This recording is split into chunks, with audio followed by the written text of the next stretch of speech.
It's Monday, November 10th. We want the system to work. We want it to work. But the way they're going about it is only going to de-incentivize doctors from actually stepping up. Thousands of Quebec doctors gathering in Montreal, urging the province to suspend a law overhauling their pay and work structures. It's magical, you know. It's a special feeling when you're out there in the elements and you're warm. Enjoying throughout the weather. We love the snow. A blast of snow, ice, and bitter cold in Southern Ontario and Quebec left some people feeling excited and others scrambling to get their winter tires on. The American people will see who stands with them on health care and who does not. The U.S. Senate takes the first step to ending a record-long government shutdown, agreeing to proceed without a guaranteed extension of health care subsidies. They thought it was suspicious, I guess, and decided to flag me and bring me to a different room. Denied entry. A 20-year-old Canadian hoping to visit her grandparents in Florida was refused at customs. Stay with us, Canada. Your morning starts right now.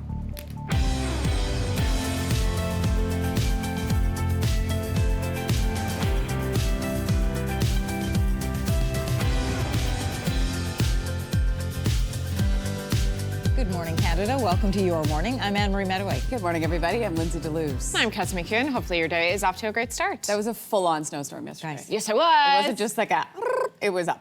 Well, we were taking Annabelle back to university. That's normally an hour and 20 drive. Took us 4 hours to get there, 2.5 to get home. And that was all highway closures. No. We passed at least 5 accidents on our way back home and in varying states. Some that had just happened, some that had several emergency vehicles. It was a lot. It was all mostly 401. Yeah, and we're going to talk about that right now. Let's start there in news. Southern Ontario getting its first taste of wintry weather, leaving some people scrambling to get their winter tires put on and others maybe just enjoying the moment. I'm wearing about 3 layers, top and bottom, so I just feel pretty invincible. So just stay out here as long as I can. It's time. It's time. We need some snow. It's Canada. We need snow. Some areas saw upwards of 10 centimeters of snow. Aurelia, by the way, is seeing the most amount in areas around Aurelia. Drivers are warned of slippery conditions in the Greater Toronto area. More than 100 collisions were reported yesterday. Many cities also opened warming centers and shelters as the temperature dropped. Snow and ice also wreaking havoc across Montreal. In the Laurentians, some communities were expecting 10 to 20 centimeters. It's not over yet. There are some weather warnings and watches still in effect. Kelsey will have your full national forecast coming up in just a couple of minutes. Thousands of doctors in Quebec gathered for a massive demonstration Sunday. More than 12,000 doctors denounced a new law aimed at overhauling the province's healthcare system. They're urging the Quebec government to suspend Bill 2, saying it will damage how patients and doctors in the province are treated. Quebec is aiming to tie a percentage of a doctor's salary to performance targets. It would also pay family doctors a fixed amount per patient visit. The Quebec government says these changes are necessary to improve care. However, doctors say it will just drive doctors away practicing in Quebec right now. In fact, 250 Quebec doctors have applied for an Ontario license just in the past 2 weeks. Compare that to just 19 doctors applying in Ontario from June to October 22nd of this year. The federal Liberals still have another confidence vote to get through in order to pass their budget. We believe that people who may have voted Conservative or think of voting Conservative, these are concepts that they can support, that they can get behind. It's a budget that's firmly planted in the middle of Canadian politics. Government House Leader Stephen McKinnon says the opposition parties should support this document. The Liberals are 2 seats shy of a majority government. They have already survived 2 confidence votes in the House related to the budget. The third vote will happen next Monday. If the budget fails to pass, Canadians could be headed into another election. The Conservatives in the Bloc have already said they won't support the budget, but they have also, those 2 parties have each laid out a series of conditions for their votes. The NDP, meanwhile, say they're still deciding. And today, Prime Minister Carney will be speaking on the federal government's new Buy Canadian policy. He will be in Fredericton later this morning to meet with New Brunswick Premier Susan Holt. The U.S. Senate has passed a deal aimed at ending the longest government shutdown in its history. On this vote, the yeas are 60 and the nays are 40. 3/5 of the Senate duly chosen and sworn, having voted in the affirmative, the motion upon reconsideration is agreed to. 8 Democrats are breaking with their party to vote in favor of an agreement. The deal, it doesn't include a key demand from the Democrats, which is extending Affordable Care Act subsidies that are due to expire this year.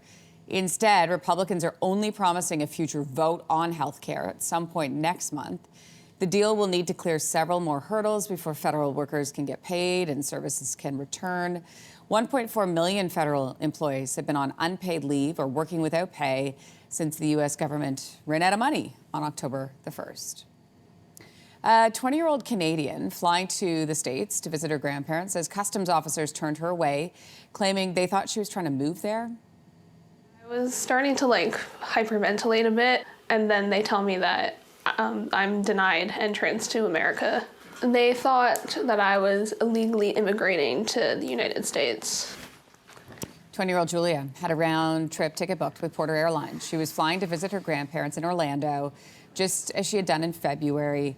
The U.S. Homeland Security checklist completed by a U.S. Customs officer claims Julia didn't have proof of a return ticket home, even though she says she did. Customs also requested proof of employment and schooling in Canada. Julia is currently unemployed. She's on a break from school until the spring. Immigration lawyers, by the way, say Canadians are being asked more frequently to provide additional proof of their travel plans. Lawyers say if U.S. officers are suspicious, they have full discretion on how they respond. 2 Major League Baseball players, I should say pitchers, are in hot water over a betting scandal. Cleveland Guardians pitchers Emmanuel Clase and Luis Ortiz are alleged to have taken bribes to give sports bettors advance notice of the types of pitches they're going to throw. They also allegedly threw balls intentionally instead of strikes to ensure successful bets. An indictment unsealed Sunday claims they both took thousands of dollars from 2 gamblers. They're facing charges including conspiracy, wire fraud, money laundering. They'd both been on non-disciplinary paid leave since July. Despite being seen with former Prime Minister Justin Trudeau, Katy Perry is singing about a broken heart in her new single. Got so used to you letting me down. No use trying to send flowers now. Telling myself you change, you don't. Band-aids over a broken heart. This is her new song called Band-Aids, where she seems to be revealing some of the reasons behind her split from Orlando Bloom. One of the lines says, "I promise I tried." She also sings, "It's not what you did, it's what you didn't." Okay? There's also a nod to their daughter, Daisy Dove. Oh, that's like one of my greatest fears, with the kids, with their shoelaces. Oh, it's terrifying. A nod to her daughter, Daisy. She sings about the relationship being, quote, worth it in the end because of their daughter.